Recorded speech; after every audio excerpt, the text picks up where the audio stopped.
ముఖ్యంగా ఈ రోజు ఇంత గట్టిగా మైక్ పట్టుకో మాట్లాడుతున్నానంటే దానికి కారణం కీర్తి చేసిన నందమూరి తారక రామారావు గారు పరిటాల రవి గారిని ఎమ్మెల్యే గారు చేసి రాజకీయాలకు చేపట్టిన నాయకుడు కీర్తి చేసిన నందమూరి తారక రామారావు గారు. ఇందాక మన శ్రీనివాస గారు ధర్మవరం నియోజకవర్గంలో ఆ రోజు బాంబులేస్తే ఎవరున్నారు ఇక్కడ ఒక మగాడని ఎవరున్నారంటే ఒక పరిటాల రవి గారు.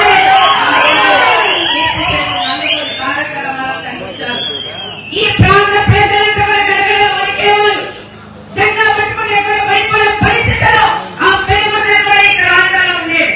మీ అన్న పరిటాల రవి గారు రాజకీయాల్లోకి వచ్చిన తర్వాతే ఈ ప్రాంతం అంతా కూడా ఖర్చులు మర్డర్లు ఫ్యాక్షన్లు లేకోకుండా చేసిన ఏకైక వ్యక్తి మీ అన్న పరిటాల రవి గారు. మళ్ళీ నా కొడుకు శ్రీరామ్ అదే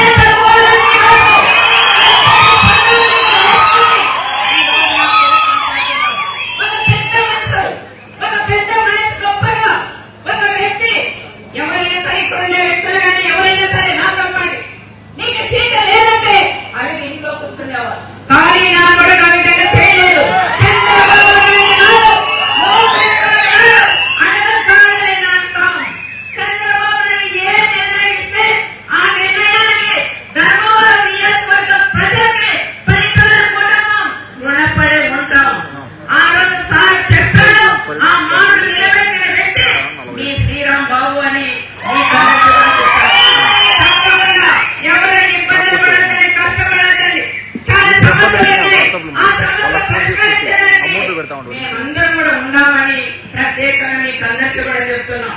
కొంతమంది మీరెవరు కూడా అదే పడుకోకుండా తప్పకుండా అందరికీ కూడా న్యాయం చేసేలాగా చేస్తామని ధర్మవరం నియోజకవర్గం తెలుగుదేశం కుటుంబ సభ్యులందరికీ కూడా పరిటాల కుటుంబం తెలుగుదేశం కుటుంబం ఎప్పుడు కూడా చంద్రబాబు నాయుడు గారి నాయకత్వంలో ప్రతి ఒక్కరూ మీకు పని చేస్తామని ఈ సభముఖంగా మీకందరికీ కూడా నేను తెలియజేస్తున్నాను.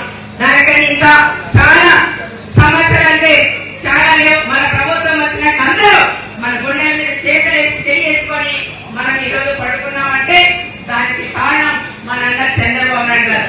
ఈ రోజు గారు ఎప్పటికీ సార్ ఉన్నన్నాళ్ళు చంద్రబాబు నాయుడు గారు సీఎంగా ఉంటారని ప్రత్యేకంగా మీకందరికీ కూడా చెప్తున్నాం. ఎవరైతే కేసులు పెట్టారో కార్యకర్తల మీద ఆ కేసులన్నీ కూడా విత్డ్రా చేసుకునే కూడా చేయాలని మన ఇది కూడా ప్రపోజ్ చేయాలని మంత్రి వాళ్ళు కూడా చెప్తున్నారు.